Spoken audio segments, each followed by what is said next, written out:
अच्छा जी, इसके बाद कैपेसिटी मैनेज करने से मुतालिक कुछ अहम सवालात होते हैं। जब आपके पास कोई डिमांड आती है प्रोडक्ट या सर्विस रिलेटेड, तो उसके अगेंस्ट आप कैपेसिटी असेसमेंट जो है वो स्टेप बाय स्टेप करते हैं, ठीक है।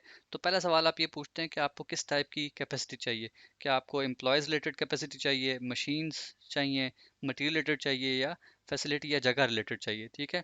अच्छा, अगला सवाल ये होता है कि कितनी कैपेसिटी चाहिए। अगर हम ऊपर वाली एग्जांपल में से एम्प्लॉयज़ चुनते हैं, ठीक है, एज अ कैपेसिटी, तो यहाँ पर ये सवाल पूछा जाएगा कि आपको कितने एम्प्लॉयज़ चाहिए, ठीक है। अच्छा, और आखिरी सवाल ये होता है कि आपको ये कैपेसिटी कब चाहिए।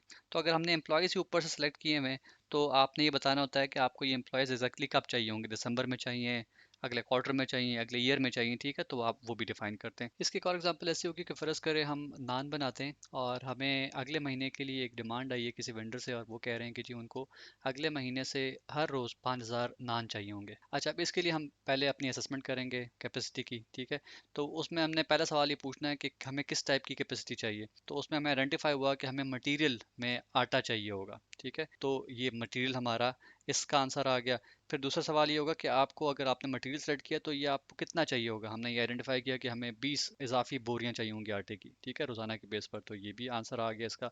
और आखिरी होगा कि आपको कब चाहिए होंगी, तो हमें पता है कि अगले महीने से ऑनवर्ड्स हमें ये चाहिए होंगी, ठीक है।